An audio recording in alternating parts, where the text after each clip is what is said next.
Hello everyone, আসসালামু আলাইকুম। সকলে কেমন আছো? আশা করছি সকলে অনেক বেশি ভালো আছো এবং সুস্থ আছো। তো আল্লাহর অশেষ রহমতে আমরা অনেক বেশি ভালো আছি এবং সুস্থ আছি। তো বরাবরের মতোই ভিডিওটি সকাল 7টার থেকে শুরু করেছি। তো আই হোপ আজকের ভিডিওটিও তোমাদের কাছেও অনেক বেশি ভালো লাগবে। তো আমি মনে করি মেয়েদের কিন্তু কাজ শুরু হয় রান্নাঘর থেকে সকালবেলা আর কি। তো সেই রকম আমারও আমি এই যে সকালবেলা উঠেই নিজে আগে ফ্রেশ হয়ে নেই, তারপরেই কিন্তু রান্নাঘরের দিকে চলে আসি। তো আসার পর এই যে এখন দুধটা গরম করতে বসে দিলাম, আর এইদিকে তাওয়াটা বসিয়েছি কারণ রুটি ভাজবো। আর এখানে ওই যে চাটা বসাবো, তার জন্য চা পাতা চিনি সমস্ত কিছু দিয়ে রেডি করে রাখছি। আর রুটি আগের দিনের কয়েকটা রুটি ছিল, তো ভাবলাম যে সেটা যেহেতু এখন শীতকাল নষ্ট হয়নি, তো তাই একটুখানি তেল দিয়ে ভালো করে ফ্রাই করে আর কি ওই রুটি দিয়ে চা নাস্তা করা হবে। ফেলে দিতে যেন কীরকম একটা মায়া লাগে, কারণ তোমরা তো জানোই এখন সমস্ত কিছু জিনিসের এত পরিমাণে দাম, তো বলার বাহিরে একদম।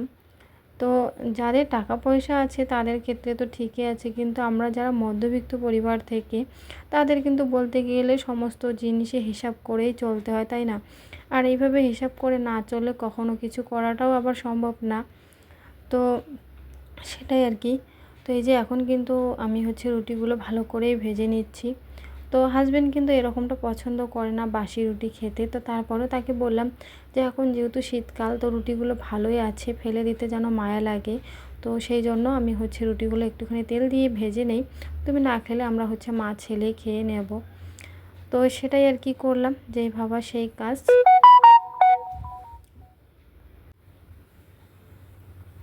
তো এক এক করে সমস্ত রুটি ভেজে নিব। ওই প্রায় তোমার 6 থেকে 7টার মতো রুটি ছিল আর কি। তো ওইদিকে রুটি ভাজা কমপ্লিট করে চা বসিয়েছি, তো চাটাও কিন্তু প্রায় হয়ে গিয়েছে। তো এখন একটুখানি দুধ দেব। তো তার আগেই দুধের উপরে সরটা আসে, সেটা আমি উঠিয়ে রাখি। যারা আমার রেগুলার ভিডিও দেখো অবশ্যই কিন্তু জানো তোমরা এই জিনিসটা। তো আমার না ওভাবে কিন্তু ওই দুধের সরটা উঠিয়ে রেখে চায়ের উপরে দিয়ে খেতে বেশ অনেক বেশি ভালো লাগে। তো এটা একটা অভ্যাস হয়ে গিয়েছে। তো এরকমটাই হয় সংসারের ক্ষেত্রে, কিছু কিছু জিনিস যেরকম কাজের ক্ষেত্রে বলো বা খাওয়া দাওয়ার দিক থেকেই বলো, এটা একটা অভ্যাস হয়ে যায়, সত্যি কথা যেটা। তো সেরকমই আর কি। তো এখানে এখন 3 জনের জন্য আর কি চা ঢেলে নিচ্ছি। আর এখন ওই যে চা, রুটি, তারপর মুড়ি রয়েছে, একটুখানি ঘি দিয়ে মুড়ি ভেজেছিলাম, সেটা অফ ক্যামেরায় করে নিয়েছি।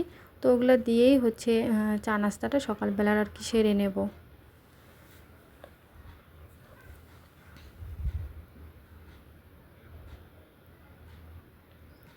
তো আমার প্রিয় আপুরা যারা এত সুন্দর সুন্দর কমেন্ট প্রতিনিয়ত আমাকে করো, তো সবাইকে জানাই অসংখ্য ধন্যবাদ এবং অনেক অনেক ভালোবাসা। তো আমি সেরকম কমেন্টের মানে কারোরই আর কি নাম বলি না, কারণ এই জিনিসটা না একটা কীরকম যেন দেখায় যে অনেকে ভাবে যে আমার নামটা বললো না, অন্যের নামটা বললো, এরকমটা। তো সেই জন্য আমি কারোরই নাম বলি না। সবাই তো খুব ভালো ভালোই কমেন্ট করো, আমার খুবই ভালো লাগে।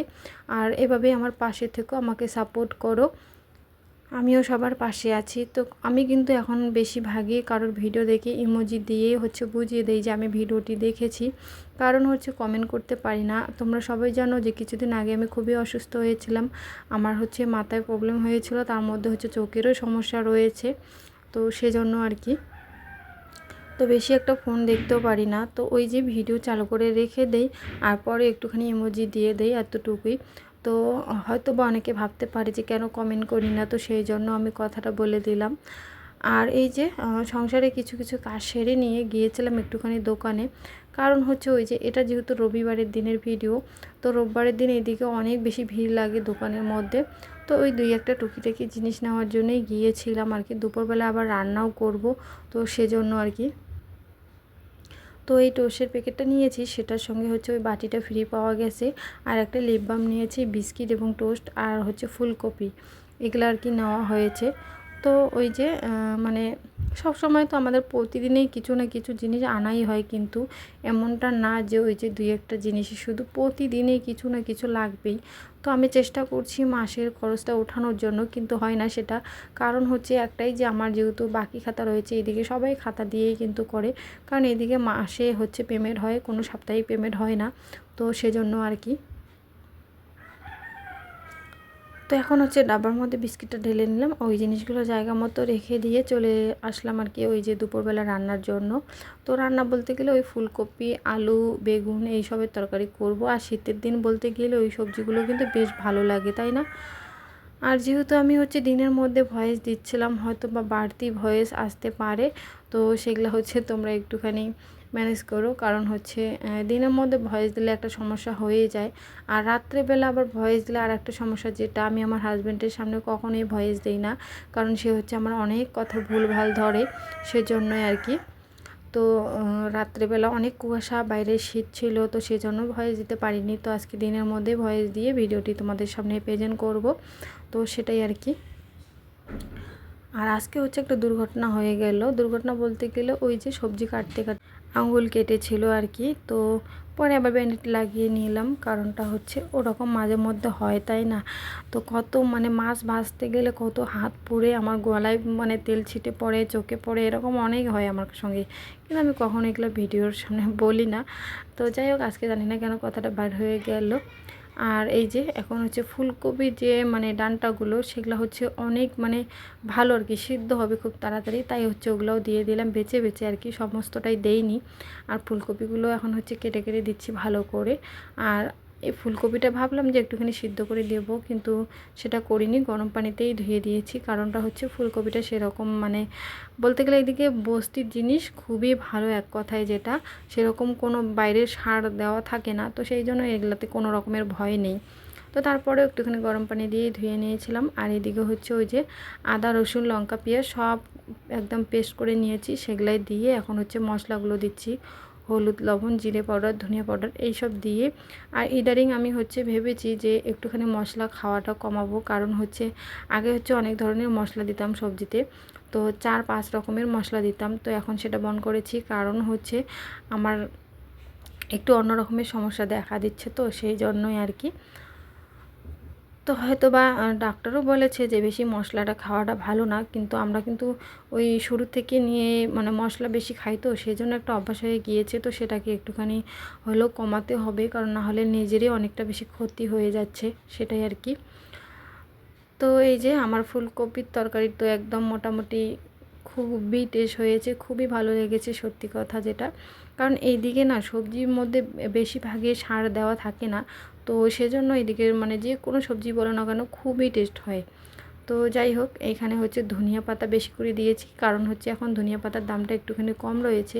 টমেটো দিয়েছি 2টা বড় সাইজের। আর এখন হচ্ছে ভালো করে আবারও কষিয়ে নেওয়ার পর এখন হচ্ছে সিদ্ধ করার জন্য পানি দেব। তো তারপর থেকে না ভিডিওটা আমি কন্টিনিউ করতে পারিনি, কারণ হচ্ছে একটু ঝামেলায় পড়েছিলাম। আর তারপর এই যে এখন দেখতে পাচ্ছ তোমরা, রাত্রেবেলা একদম রাত্রে বলতে গেলে ওই সন্ধ্যাবেলা মাছ নিয়ে এসেছে হাজবেন্ড, 2 রকমের মাছ নিয়ে এসেছে। আর ওই ছোটো মাছগুলো খুবই পছন্দ আমার, খুবই প্রিয় বলতে গেলে। তো প্রায় হচ্ছে তোমার 3 বছর মনে হয় হবে, 2-3 বছর পর এই মাছগুলো আমার মুখে কারণটা হচ্ছে অনেক দিন ধরে এই মাছগুলো হাজবেন্ড খুঁজছিল এদিকে, কিন্তু সেরকম পাওয়া যায় না। তো কাল নাকি হঠাৎ করেই পেয়েছে, তাই হচ্ছে 2 রকমের মাছ নিয়ে এসেছে। তাই ভাবলাম যে বড় মাছগুলো হচ্ছে ভেজে রেখে দেব, আর ছোট মাছগুলো হচ্ছে এখন ভাজি করব। তো তার মাঝখানে এই যে একটুখানি বাজারে গিয়েছিলাম, আর এদিকে তো রোববার করে বাজার হয়, তো রোববার এবং শুক্রবার। তো এই যে জুতা নিয়েছি, কারণ এই কাপড়ের জুতোগুলো খুবই দরকার ছিল, কারণ ঘরের মধ্যে টাইসের ঘর, এত বেশি ঠান্ডা কি বলবো আর। তো তাই হচ্ছে এগুলো নিয়েছি। আর এই জুতোগুলো নাকি এরকমটাই হয়, আমি বলছিলাম যে আমার যেন ভালো লাগছিল না পরে, তো তারপর আবার পরে দেখলাম খুবই ভালো লাগছিল, মানে সুবিধা লাগছিল আর কি। তো যাক, ঘরেই পরবো সেরকম মানে দেখানোর মতো কিছুই নেই।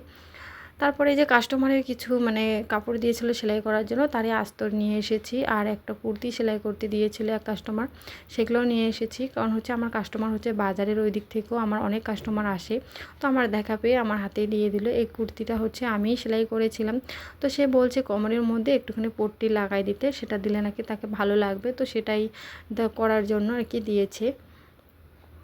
তো আমি কিছুদিন আগে সেলাই করেছিলাম, হয়তো বা তোমাদেরকে শেয়ার করেছি কি না সেটা জানি না, অতটা মনে নেই। তো তারপর আবারও চলে আসলাম এই যে মাছগুলো আর কি ভালো করে ভেজে নিচ্ছি, বড় মাছগুলো এগুলো ভেজে উঠিয়ে রাখবো, রাখার পর হচ্ছে ছোট মাছগুলো ভেজে নেব। তো আমি হচ্ছে ছোটো মাছগুলো আজকে একটু অন্য রকমভাবে করব, কারণটা হচ্ছে ওভাবে আমার খেতে ভালো লাগে। ওই আগে হচ্ছে একটুখানি লবণ হলুদ দিয়ে ভালো করে হালকা ভেজে নেব, তারপর হচ্ছে মশলা দিয়ে আবার ভেজে নেব। মশলা বলতে গেলে ওই রসুন আদা লঙ্কা পেঁয়াজ এসব দিয়ে, জিরে পাউডার ধনিয়া পাউডার এসব দিয়ে ভেজে নেব, তার সঙ্গে একটুখানি বেশি করে ধনিয়া পাতা দেব। ওভাবে বেশ ভালো লাগে এই মাছগুলো আমার আর কি। তো এই ননস্টিকের কড়াইটার মধ্যে ভেজে নিচ্ছিলাম, আর খুব সুন্দর করে উঠছিলো, আমার খুবই ভালো লাগছিলো। কিন্তু ওই অন্য কড়াইগুলো যেগুলো মানে সে লোয়ার কড়াই, সেগুলোর মধ্যে এরকম হয় না আর কি। তো সেই জন্যই বিশেষ করে এই কড়াইটা আমার মাছ ভাজার জন্যই নেওয়া হয়েছে।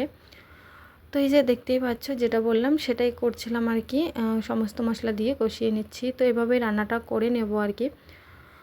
তো তোমরা কিভাবে ছোটো মাছ ভাজা করো একবার অবশ্যই পারলে কমেন্ট করে জানিও। যারা হচ্ছে লাস্ট পর্যন্ত ভিডিওটা দেখবে অবশ্যই আমার এই কমেন্টের উত্তরটা দিতে পারবে, মানে প্রশ্নের উত্তরটা দিতে পারবে। আর যারা হচ্ছে 2-1 মিনিট দেখে বেরিয়ে যাবে তারা তো পারবে না। তো যাই হোক, কমেন্ট করলেও আমি খুশি, না করলেও অনেক খুশি। বলবো না যে কমেন্টটা করতেই হবে, কিন্তু কথাটা বললাম, অনেকে এরকমটা করে, তো সেই জন্যই আর কি। তো এখন হচ্ছে মশলাগুলো দিয়ে দিচ্ছি, আর এখানে একটুখানি হচ্ছে লঙ্কার গুঁড়ো দিব। লঙ্কার গুঁড়ো দিলে আর কি কালারটা বেশ ভালো আসবে, খেতেও বেশ ভালো লাগবে।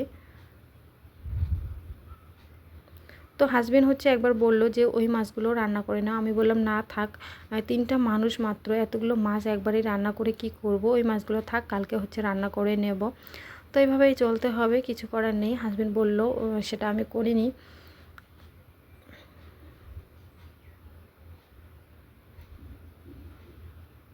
তো এইভাবেই কিন্তু মাছটা আমি রেডি করে নিলাম, আর মাছের একদম ফাইনাল লুক বলতে গেলে এটাই। তো এই যে এখন কিন্তু বেশি করে ধনিয়া পাতা দিয়ে দেব।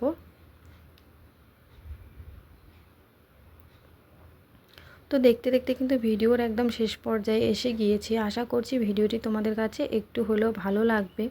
আর ওখানে হচ্ছে হাঁড়িতে করে ভাত বসিয়েছি, রাইস কুকারে বসাইনি আজকে। তো রান্নার পাশাপাশি এদিকে হচ্ছে ওই 5 মিনিটের মধ্যেই আমার হচ্ছে রান্নাঘরে যে মানে ছোট ছোট ওই কৌটোগুলো রয়েছে সেগুলো একটুখানি পরিষ্কার করে নিচ্ছি আমি। কারণ হচ্ছে ওই রান্নার সাথে সাথে এগুলো পরিষ্কার করলে বেশ ভালো হয়, কারণ হচ্ছে টাইমটাও সেখানে যেহেতু দাঁড়িয়েই থাকবো, তাহলে এইদিকে ওই মাছগুলোও হচ্ছে, ভাতটাও বসিয়েছি সেটাও হচ্ছে, আর এইদিকে হচ্ছে ওই আমার কৌটোগুলো মুছে মুছে পরিষ্কার করে রেখে দিচ্ছি জায়গা মতো।